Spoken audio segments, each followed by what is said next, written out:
अस्सलाम वालेकुम जी, मैं हूं ज़िया बलोच और आप मुझे सोशल मीडिया प्लेटफॉर्म पर सुन रहे हैं और देख रहे हैं।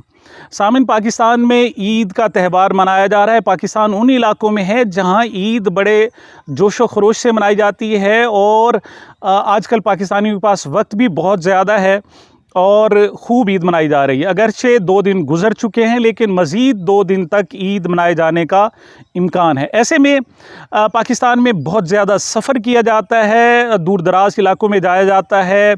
जो लोग शहर में जाते हैं वो अपने जनाब गाँव का रुख करते हैं, अपने मिलने जुलने वाले उनको अहबाब का जनाब वो जाकर मिलते हैं।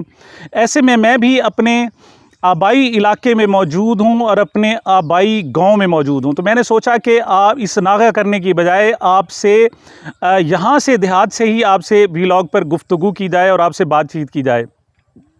इससे पहले कि मैं मुख्तलिफ जो सियासी पेशरफ्त है और मुल्क की जो अब तक की सूरत हाल है उसके हवाले से गुफ्तगू करूँ कि किस तरीके से हुकूमत पाकिस्तान IMF से मुआहदे के बाद बगलें बजा रही है कि जनाब हमने बहुत बड़ा मार्का तय कर लिया है, लेकिन अभी IMF से मुआहदा साइन ही हुआ है कि पता चला है कि ये खुशियां बिल्कुल आर्जी हैं और किसी वक्त ख़त्म हो सकती हैं।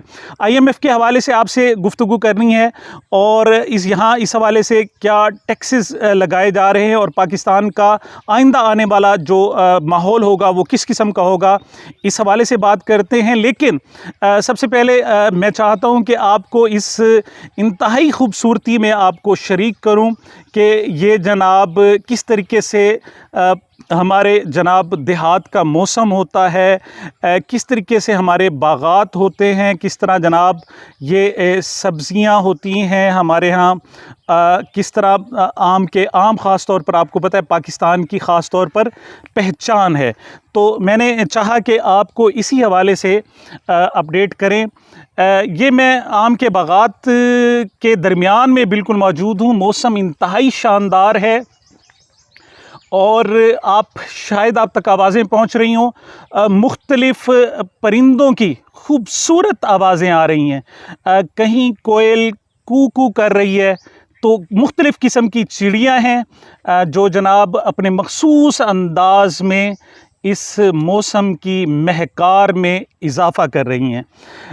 ये जनाब इलाका है और बंदा यहाँ पर आए तो दिल करता है कि वाकई जन्नत ऐसी होगी, शानदार होगी। यहाँ पर जनाब हर किस्म के मेवे होंगे। मैं जनाब अपने आबाई इलाके में मौजूद हूँ और हमारे जनाब वालिद मोहतरम जिनका गुज़श्ता 1.5 साल पहले तकरीबन इंतकाल हुआ, उन्होंने हर किस्म के यहाँ पर पौधे लगाए हैं। यहाँ अनार मौजूद हैं, आम तो मौजूद ही हैं, इसके अलावा बहुत सारे परिंदे। उनका एक चूँकि ज़ौक़ था, वो इसको इस हवाले से ख़ास तौर पर बहुत एहतमाम किया करते थे।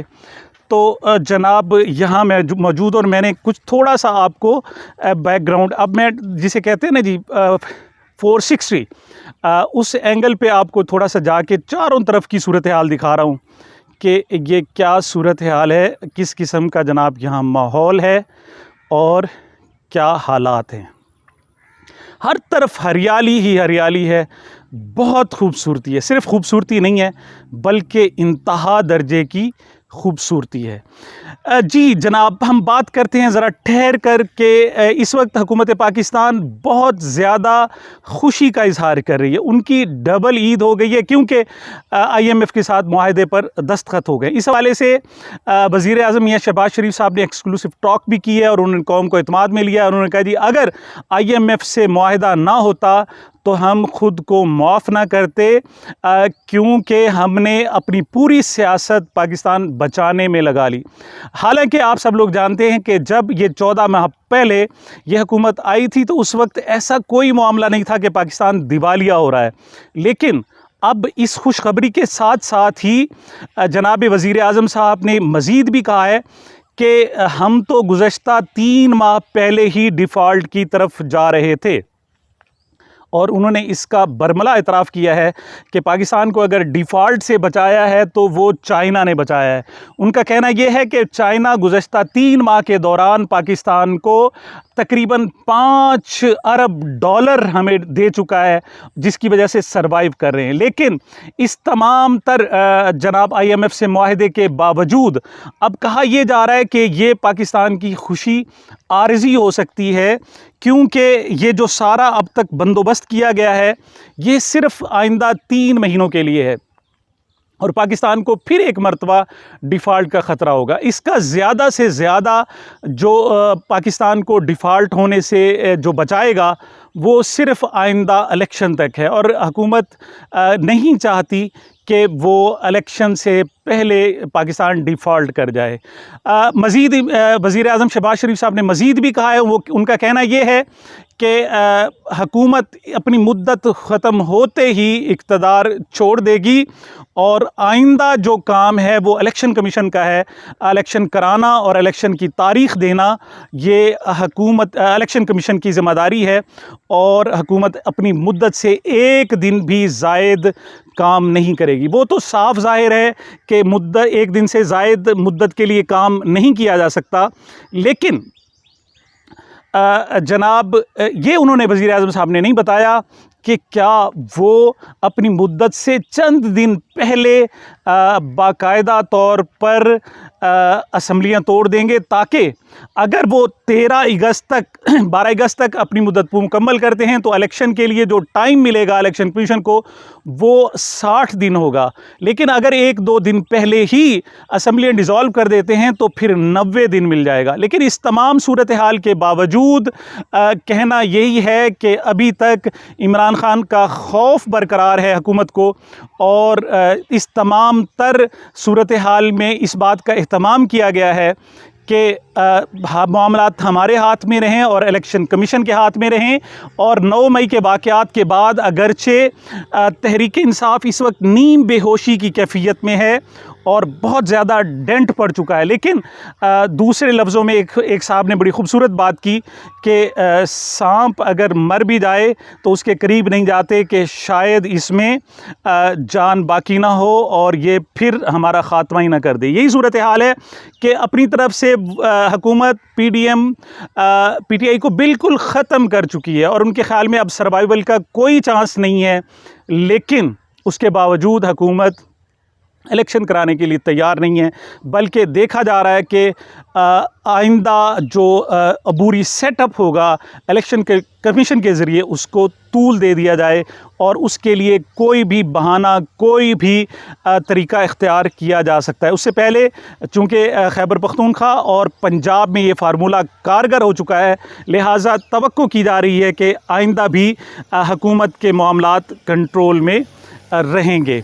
तो IMF से मुआहदे के बाद हुकूमत तवक्को कर रही है कि उन्हें मज़ीद फाइनेंसिंग होगी और ख़ास तौर पर जो ये मैं देख रहा हूँ जनाब अपने ख़ास तौर पर हमारे यहाँ इंजन स्टार्ट होने की और दीगर सूरत हाल, तो फ़ौरी तौर पर पाकिस्तान को उम्मीद है कि उन्हें फ़ौरी तौर पर सऊदी अरब से मज़ीद $2 अरब मिल जाएंगे और UAE से भी $1 अरब मिल जाएगा।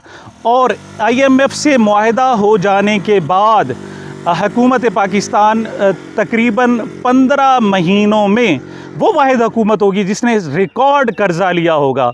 गुज़श्ता जो PTI की हुकूमत थी उन्होंने 3.5 साल में 15,000 अरब रुपए बैरूनी और अंदरूनी कर्ज़ा लिया, लेकिन हुकूमत इस वक्त तक सिर्फ़ 1 साल में 18,500 अरब रुपए ले चुकी है। लेकिन IMF से मुआहदे के बाद ये जो रकम होगी ये तकरीबन 26,000 अरब रुपए से भी ज़ायद हो जाएगी और पाकिस्तान मज़ीद मकरूज़ होगा। बताया जा रहा है कि अगला जो आने वाला साल है उसमें हुकूमत को $30 अरब कर्ज़ के सूद और किस्त की शक्ल में वापस करने हैं, जो पाकिस्तान के लिए कोई पॉसिबल नज़र नहीं आ रहा और डिफ़ॉल्ट होने के बहुत ज़्यादा चांसेस हैं। लेकिन फिर भी यही तवक्को की जा रही है कि पाकिस्तान शायद मज़ीद कर्ज़ा हासिल करने में कामयाब हो जाए और पाकिस्तान का डिफ़ॉल्ट टल जाए। जी। दूसरी तरफ एक महंगाई का एक और बड़ा रेला आने की भी तवक्को है और फौरी तौर पर बिजली 5 रुपए फ़ी यूनिट महंगी करने की तैयारियां की जा रही हैं और उसके लिए बाकायदा काम शुरू कर दिया गया है। वफाकी वज़ीर ख़ज़ाना इसहाक़ डार साहब का कहना है कि मैं 215 अरब रुपए का मज़ीद टैक्स पाकिस्तानियों पर लगाने के हक़ में नहीं था, लेकिन हमारे पास कोई चारा नहीं था जिसकी वजह से ये टैक्स भी लगाना पड़े। लेकिन हकीकत ये है कि ये तकरीबन 300 अरब रुपए के मज़ीद टैक्स बनते हैं और इस तमाम तर फाइनेंसिंग के बावजूद भी जो पाकिस्तान दिवालिया होने से बचा है वो अगले 3 से 4 माह के लिए। लेकिन अगर यही सूरत हाल रही तो ये तकरीबन जो 10 अरब डॉलर मज़ीद वसूल होने की तवक्को है, उसके बावजूद भी इस पूरे जो आइंदा माली साल 1 जुलाई से शुरू हो रहा है, इससे पाकिस्तान के डिफ़ॉल्ट होने के ख़दशात बराबर बरकरार रहेंगे। दूसरी तरफ इमरान खान साहब के बारे में मज़ीद है कि जुलाई से एक बहुत बड़ा क्रैकडाउन शुरू होने जा रहा है, जिसके बारे में हामिद मीर साहब कह चुके हैं कि गिरफ़्तारी या फिर नाअहली बहुत छोटी चीज़ें हैं और उनके बकौल वो कुछ होने जा रहा है कि मुल्क को, पाकिस्तानियों को ज़ियाउल हक़ का ज़माना भूल जाएगा, वो ज़माना जिसमें कोड़े लगाए जाते थे और फांसियाँ दी जाती थी। ये आने वाला वक्त मज़ीद मुश्किल हो सकता है, लेकिन बहरहाल फ़ौरी तौर पर हुकूमत को एक बेल आउट पैकेज मिल गया है और तवक्को की जा रही है कि शायद आने वाले जो चंद माह हैं वो बेहतर अंदाज में गुजर जाएं। वज़ीर आज़म शहबाज शरीफ ने पंजाब के हवाले से भी कहा है कि वो वज़ीर आला पंजाब से मुलाज़मीन की तनख्वाह और पेंशन के हवाले से गुफ्तगू करेंगे। आपको मालूम होगा कि इस बजट में तमाम पाकिस्तान वफाकी हुकूमत और 3 सूबाई हुकूमतों ने जो तनख्वाहों में इजाफ़ा किया वो 30 से 35% था और जो पेंशन में इजाफ़ा किया गया वो 17.5% था। लेकिन हुकूमत पंजाब ने पेंशन में सिर्फ 5% इजाफ़ा किया और तनख्वाहों में सिर्फ 30% इजाफ़ा किया। तो तवक्को यही थी कि इसका जनाब जो सूरत हाल है हल वो मुस्लिम लीग नून की हुकूमत निकालेगी और शहबाज शरीफ साहब भी बात करेंगे और फिर वो पेंशनर्स को बाकायदा एहसास दिलाएंगे कि आपकी जो तनख्वाहों और पेंशन में इजाफ़ा किया गया है ये मुस्लिम लीग नून और शहबाज शरीफ साहब की हिकमत अमली के मुताबिक है और उनका ये एहसान है। शायद इससे वोट मिल जाएं। बहरहाल ये वक्त बताएगा कि PTI के लिए मज़ीद कितनी मुश्किलात पैदा की जा सकती हैं और मुस्लिम लीग नून और PDM अपने लिए किस कदर आसानियाँ पैदा कर सकती हैं। मैं इस खूबसूरत जगह से आपसे इजाज़त चाहूँगा और वक्त मिला तो मैं मज़ीद यहाँ से और करीब मौजूद दरिया से आपसे व्लॉग करने की कोशिश करूँगा। तब तक मुझे इजाज़त दीजिए। मुझे मेरे इस चैनल को अपनी मोहब्बतों और दुआओं में याद रखिएगा। मिलते हैं छोटे से वक्फे के बाद।